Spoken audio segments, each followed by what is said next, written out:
ಆತ್ಮೀಯ H16 news ಅರ್ಥಾತ್ ಸಿದ್ದರಾಮಯ್ಯಗೆ ಸ್ವಾಗತ. ನಾನು ನಿಮ್ಮ M.I. ಮಲ್ಲಪ್ಪ ಜೋದವರ ಆತ್ಮೀಯರೇ, ಬಿಡದಿಯ ಸಂಕಟ ನಮ್ಮ DK ಅವರಿಗೆ ದಿನದ ದಿನಕ್ಕೆ ಜೋರಾಗ್ತಾ ಇದೆ.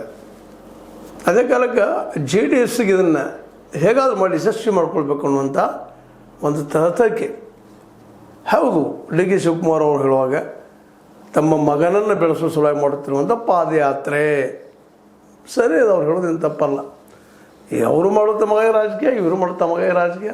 ಇಲ್ಲಿ ಯಾರೂ ತಮ್ಮನ್ನು ಬಿಟ್ಟು ಬೇರೆದವ್ರು ಲಾಭ ಮಾಡಬೇಕಂತ ಯಾರೂ ರಾಜಕೀಯ ಮಾಡಲಿಕ್ಕಿಲ್ಲ, ಮಾಡ್ತಾನೂ ಇಲ್ಲ, ಮಾಡುವುದೂ ಇಲ್ಲ.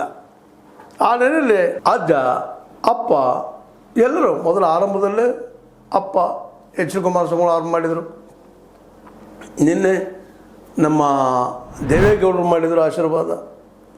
ಇನ್ನು 3 ದಿನಕ್ಕೆ ಒಯ್ಯಬೇಕು ಅನ್ನುವಷ್ಟರಲ್ಲ, ಕೆಂಗೇರಿ ಹತ್ತಿರ ಕನಿಮಿನಿಕಿ ಸಮೀಪದಲ್ಲ ಈ ನಮ್ಮ DK ಶಿವಕುಮಾರ್ ಅವ್ರ ಸರ್ಕಾರ ಇವರ ಪಾದಯಾತ್ರೆ ನಿಲ್ಲಿಸ್ತು ಅಂಥೇಳಿ ವರದಿಗಳು ಬಂದು.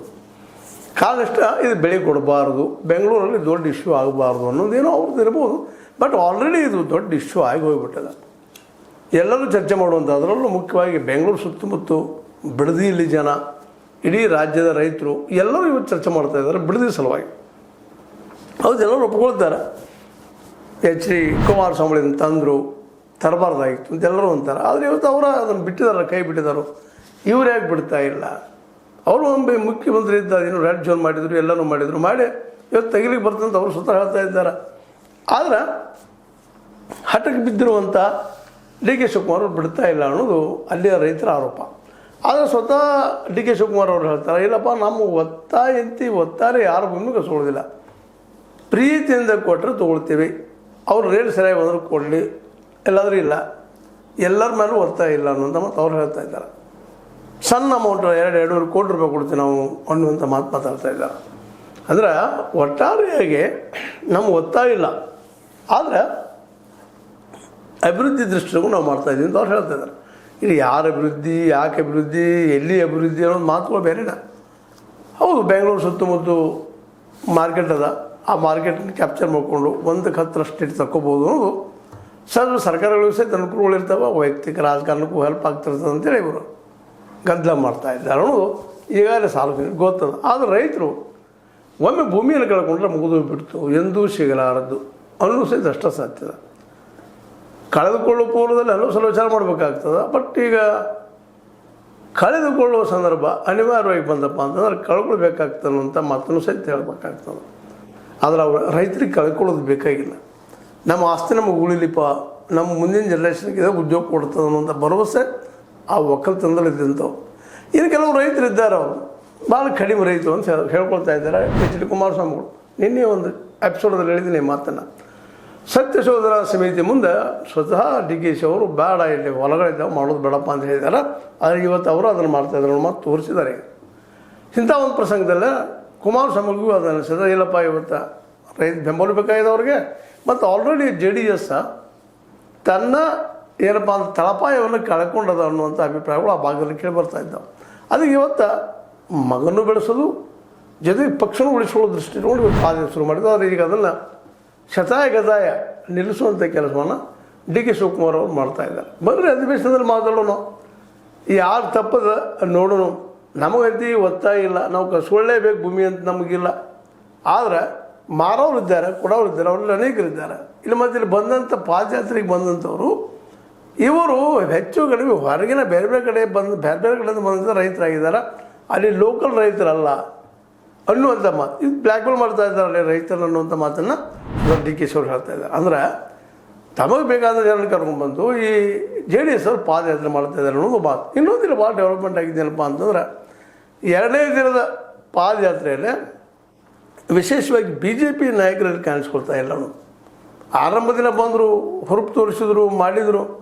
ಆದರೆ 2ನೇ ದಿನ ಬರೋದ್ರೊಳಗೆ ಯಾಕೋ ಏನೋ ಸಂಖ್ಯೆ ಕಡಿಮೆ ಆಯಿತು ಅನ್ನೋದು ಸುದ್ದಿಗಳಿದ್ದಾವೆ. ಕಾರಣ ಇಷ್ಟ, ನಾವು BJP ಜನೆಲ್ಲ ಕುಡ್ಕೊಂಡು JDSನ್ನು ಬೆಳೆಸಂಗೆ ಆಗ್ತದೇನೋ ಅನ್ನೋಂಥ ಭಯನೂ ಅವ್ರಿಗೆ ಕಾಡಿರ್ಬೋದು. ಯಾಕಂದ್ರೆ ಇಂದಿಲ್ಲ ನಾಳೆ ನಮ್ಮ ಜೊತೆಗೆ ಪೂರ್ತಿ ಇರ್ತದೆ ಗ್ಯಾರಂಟಿ ಇಲ್ಲ. JDS ಒಂದು ಸ್ವತಂತ್ರ ಪಕ್ಷದ ಅವ್ರು ದಾಟ್ಕೊಂಡು ಹೋಗ್ಬೋದೇನೋ ಭಯ ಅವ್ರಿಗಿರ್ಬೋದು, ಯಾರಿಗೆ ಗೊತ್ತೇನಲ್ಲ. ಬಟ್ 2ನೇ ದಿನದಲ್ಲಿ ಹೆಚ್ಚು ಪ್ರಚಾರ ಇದ್ದಿದ್ದು ಪ್ರಚಾರ ಮಾಡ್ತಾ ಇದ್ದು ಜೆ ಡಿ ಎಸ್. ಅದ್ರ ಜೊತೆಗೆ ನಮ್ಮ ದೇವೇಗೌಡರು ಹೇಗಾದರೂ ಮಾಡಿ ಒಂದು ಪಾದಯಾತ್ರೆಯನ್ನು ಯಶಸ್ವಿಗೊಳಿಸ್ಬೇಕು, ಜೊತೆಗೆ ಜೆ ಡಿ ಎಸ್ ಅಸ್ತಿತ್ವವನ್ನು ಹೆಚ್ಚು ಮಾಡಬೇಕು ಅನ್ನೋ ಅವ್ರ ಪ್ರಯತ್ನ. ಅದು ಎಷ್ಟು ಮಟ್ಟಿಗೆ ಯಶಸ್ವಿ ಆಗ್ತದೆ ಇರೋ ಗೊತ್ತಿಲ್ಲ. ಆದರೆ ಈಗಿನ ಮಟ್ಟಿಗೆ ಮಾತ್ರ ಅಲ್ಲಿ ರೈತರು, ಲೋಕಲ್ ರೈತರು ಇವರ ಏನಪ್ಪ ಅಂತಂದ್ರೆ ಈ ಜೆ ಡಿ ಎಸ್ ಹೋರಾಟಕ್ಕೆ ಬೆಂಬಲ ಸೂಚಿಸ್ತಾ ಇದ್ದಾರೆ. ಯಾಕಂದ್ರೆ ಅವ್ರಿಗೆ ರೈತರಿಗೆ ಬೇಕಾಗಿತ್ತು ಏನಾದರೂ ಮಾಡಿ ಹೇಗಾದರೂ ಮಾಡಿ ಆ ಭೂಮಿ ಉಳಿಸಬೇಕು ಅನ್ನೋಂಥದ್ದು. ಆ ದಿಸೆಯಲ್ಲಿ ಅವರು ಈ ಜೆ ಡಿ ಎಸ್ ಮುಖಂಡರಿಗೆ ಸಪೋರ್ಟ್ ಮಾಡ್ತಾ ಇದ್ದಾರೆ ಅಂತ ನಾವು ಹೇಳ್ಬೋದು. ಆದರೆ ಜೆ ಡಿ ಎಸ್ ಅವರು ಹೇಳ್ತಾ ಇದ್ದಿಲ್ಲ, ಸ್ವಯಂ ಸ್ಫೂರ್ತಿಯಾಗಿ ಭೂಮಿ ಕಳ್ಕೊಳ್ಳುವಂಥ ಜನ ಈಗ ಕೊಡ್ತಾ ಇದ್ದಾರೆ, ತಮ್ಮ ಈ ಒಂದು ಹೋರಾಟವನ್ನು ಮುಂದುವರಿಸಿದ್ದಾರೆ ಅನ್ನೋಂಥ ಮಾತನ್ನು ಸಹಿತ ಅದು ಒಟ್ಟಾರೆ ಏನೂ ಇಲ್ಲೇ ಜೆ ಡಿ ಎಸ್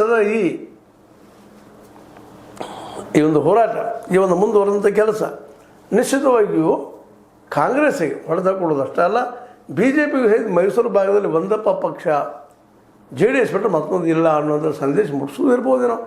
ಯಾಕಂತಂದ್ರೆ ಈ ನೇತೃತ್ವ ವಹಿಸ್ಕೊಂಡಿದ್ದೀಗ ಜೆ ಡಿ ಎಸ್ ಅದ, ಜೆ ಡಿ ಎಸ್ ಅದ.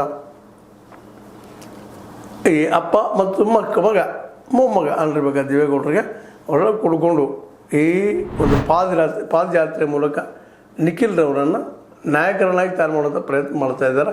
ಅದು ಕೆಲವು ಮಂದಿಗೆ ಲೈಕ್ ಆಗ್ತಾ ಇಲ್ಲ ಅನ್ನೋದು ಅಷ್ಟೇ ಸಹಿತ. ಅದಕ್ಕಾಗಿ ನಿಂತ ತಮ್ಮ ಮನೆ ಕುಟುಂಬದನ್ನ ಇವರು ಪಕ್ಷ ಮಾಡಿದ್ರಿಂದಾಗಿ ಬಹಳ ಜನ ಬಿಟ್ಟು ಹೋಗ್ತಾ ಇದ್ದಾರೆ ಅನ್ನೋ ಮಾತು ಬರ್ತಾ ಇದ್ದಾವೆ. ಆದರೆ ಡಿ ಕೆ ಶಿ ಅದನ್ನು ಒಂದು ಸ್ವಲ್ಪ ದೊಡ್ಡದು ಮಾಡಿ ಮಾತಾಡೆ ಇಲ್ಲ, ಅದು ಕೇವಲ ರಾಜಕೀಯ ಭವಿಷ್ಯಕ್ಕಾಗಿ ಹೋರಾಟ. ಯಾರ ರಾಜಕೀಯ ಭವಿಷ್ಯ? ತಮ್ಮ ಜೆ ಡಿ ಎಸ್ ರಾಜಕೀಯ ಭವಿಷ್ಯ ಯಾರಪ್ಪ ಇವತ್ತಂದ್ರೆ ಈ ಕುಮಾರಸ್ವಾಮಿಗಳ ಮೇಲೆ ನಂತರ ಬಂದಂಥ ನಿಖಿಲ್ ಕುಮಾರಸ್ವಾಮಿ ಅನ್ನುವಂಥ ಮಾತುಗಳು ಇದ್ದಾವೆ. ಉಳಿದವರಂತ ಈಗಲ್ಲಿ ಗೊತ್ತು, ಒಬ್ಬ ನಮ್ಮ ಏನಪ್ಪ ಅಂತಂದ್ರೆ ವಿಶೇಷವಾಗಿ ರೇವಣ್ಣವ್ರ ಮಗ ಜೈಲಲ್ಲಿ ಬಿದ್ದುಬಿಟ್ಟಿದ್ದಾರೆ. ಇನ್ನು ಉಳಿದವರು ಆ ಪ್ರಮಾಣದಲ್ಲಿಲ್ಲ. ಈಗ ಇರುವಂಥ ಕುಮಾರಸ್ವಾಮಿಗೆ ವಯಸ್ಸು ಆಗ್ತಾಯಿದೆ ನಿಧಾನಕ್ಕೆ. ಅದಕ್ಕೆ ನಿಖಿಲ್ ಕುಮಾರಸ್ವಾಮಿ ಅವ್ರನ್ನ ಈ ಒಂದು ಮೂಮೆಂಟಲ್ಲಿ ಮುಂದಕ್ಕೆ ತರೋ ಪ್ರಯತ್ನ ಮಾಡ್ತಾ ಇದ್ದಾರೆ. ಅವ್ರನ್ನ ಲೀಡರಾಗಿ ಬೆಳೆಸೋ ಪ್ರಯತ್ನ ಮಾಡ್ತಾ ಇದ್ದಾರೆ. ಅದೇನೋ ಮಾಡಲಿ, ಈಗ ಮಾತ್ರ ಜೆ ಡಿ ಎಸ್ಗೆ ಒತ್ತಡ ಬಂದದ, ಸರ್ಕಾರ ಇದ್ದು ಇಲ್ಲ ಈ ಒಂದು ಯಾತ್ರೆಯನ್ನು ಸ್ಥಗಿತಗೊಳಿಸ್ರಿ ಅಂತೇಳಿ ನಿಲ್ಲಿಸ್ಲಿಕ್ಕೆ ಪ್ರಯತ್ನ ಮಾಡಿದ್ದಾರೆ. ಈಗ ನಿನಗೇನೋ ಮುಗಿಸಿದಾರ ಇವರು, ನಾಳೆ ಇವತ್ತೇನು ಮಾಡ್ತಾರೋ ಗೊತ್ತಿಲ್ಲ.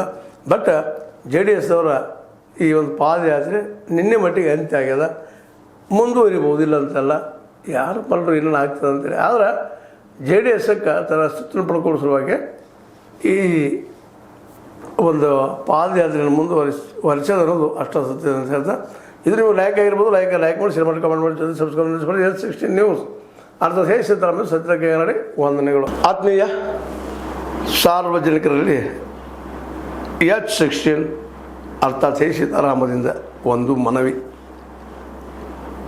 ಈ ಸಂಸ್ಥೆ ಭ್ರಷ್ಟಾಚಾರ, ಅನ್ಯಾಯ, ಅತ್ಯಾಚಾರಗಳಿಂದ ನೊಂದವರ ವೇದಿಕೆ. ಅನ್ಯಾಯಕೋರರ, ಭೂಗಳ್ಳರ, ನಶಾ ಸಾರಾಯಿ ಮಾಫಿಯಾಗಳ ವಿರುದ್ಧದ ಧ್ವನಿ. ರೈತರ, ಕೂಲಿಕಾರ, ಕಾರ್ಮಿಕರ, ಬಿದ್ದ ಸಮುದಾಯ ಜನರ ಧ್ವನಿ. ಬೆಂಬಲವಾಗಿ ನಿಂತು ತನುಮನ ಧನದ ಸಹಾಯಕ್ಕೆ ಸಾರ್ವಜನಿಕರಲ್ಲಿ ಕೋರಿಕೆ. ದಾನದ ಸಹಾಯ ನೀಡಿ ಸ್ವಾತಂತ್ರ್ಯ ಪತ್ರಿಕೋದ್ಯಮ ಉಳಿಸಿ ಬೆಳೆಸಿ. ವಂದನೆಗಳು. ತಮ್ಮನ್ನೇ ನಂಬಿರುವ ಮಲ್ಲಪ್ಪ ಇ ಜೋತಾವರ್.